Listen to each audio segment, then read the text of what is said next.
Hey, everybody, welcome to Win the Day.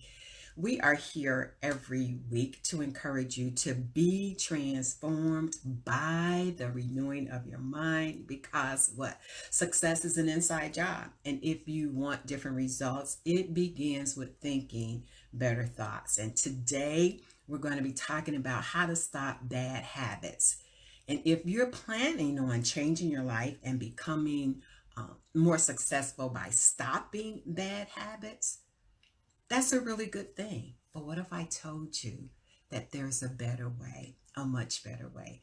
We are going to be talking about that today. Oh, we have a 40% winter sale going on our MP3 Abundant Life Principles series. So, some very powerful short teachings and nuggets to help you to make more room for abundance in your life. So, again, thanks for joining. Have you shared the broadcast yet? All right. Let's talk about how to stop bad habits by replacing them with good habits. For example, here are some bad habits that somebody might want to change. Not you, but maybe somebody, right? Number one, stop eating so much fast food. Number two, stop binge watching Netflix and get some more work done. Number three, quit procrastinating so much and quit or stop staying up so late and quit being so messy. Anybody want to stop any of those? I know, right? Okay, so now that you've identified some bad habits that you may want to change, the problem is that if you start on the road to change with this list, the list that I just gave you, you're going to psych yourself out. And even before you begin, why? Because you're going to be taking things away from yourself. And the way this list looks to your brain is never eat delicious burgers or fries or milkshakes ever again. Right? What's better than eating a delicious burger, right? Stop having this is how this list looks to your brain. Stop having the enormous pleasure of binge watching Netflix TV shows. Work out all the time by doing, boring stuff. Quit partying and never stay up and do anything fun or be a boring neat freak and be cleaning all the time. This is how this looks to your brain. Because when you're listing the bad habits that you want to break, you're making your brain think that it's losing something, something that's pleasurable, right? And this is where that fight begins, that struggle. Oh no, this is where that battle comes within yourself when you try to make those changes. So instead, here's what you want to do. You want to do something different, like you want to set some new habits that are going to add benefits and value to your life. So, here are some examples of habits that'll do exactly the same as the ones I just identified a few minutes ago, but we're going to trick your brain into thinking that you're getting a reward, right? Instead of being punished and having something taken away. So, here they are. You want to eat healthy for at least one meal per day, right? Watch Netflix on the weekends. Complete at least 5 tasks each week before they're due. Start getting more sleep on weeknights and become more organized in a certain area, maybe your home or your office, your bedroom, or whatever, right? So, as you can see, doesn't that even have a better energy to it? Even though these give you the exact same results that you want as the other habits, they're not taking anything away from your life, especially something pleasurable. Now, sure, if you read between the lines, saying you only watch Netflix on the weekends, that means that you don't watch it on the weekdays. But the plan isn't to fool yourself completely, just to trick your brain to quit fighting you when you're trying to implement a new habit.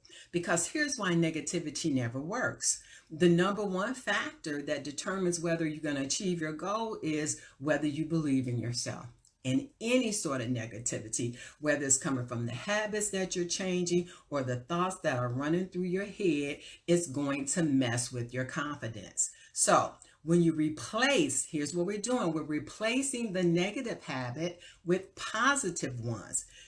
When you do this, you see positive change in your life. But if you're focusing on the negative habits, then all you do is get depressed and overwhelmed because all you see or you're focused on is how many negative habits you have that you need to change. And this starts that all or nothing cycle that results in nothing but depression or failure. On the other hand, if you're adding positive habits to your life, then you don't have that all or nothing ultimatum. You feel good when you act on your good habits, even if you're not perfect, right? But it makes an environment much more conducive to change. Do you get that switch? Okay, so here's some things to keep in mind. Everyone has bad habits that they're trying to change, right? Number two, whenever you find a bad habit that you want to change, think of a positive spin on it. Number three, the most important thing you can do when it comes to training for a new habit is to do your best every day. Be kind to yourself. Don't get discouraged because you had a bad day. That's life, right? As long as you do your best. Number four, 30 days is a great starting guideline to build a new habit, but studies have found that 66 days is even better if you want to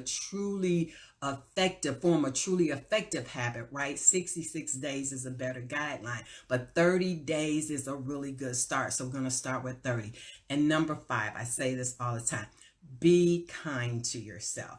Be flexible when it comes to training for new habits, right? If you made a goal, say you made a goal that you wanted to learn a new language or something, and you say you're going to do 60 minutes a day, an hour a day, and you just cannot find that 60 minutes, right? It is okay to make the adjustment. Drop it down to 30 minutes. You know what? 10 minutes is even okay. So don't be too hard on yourself. Now, let's close this out.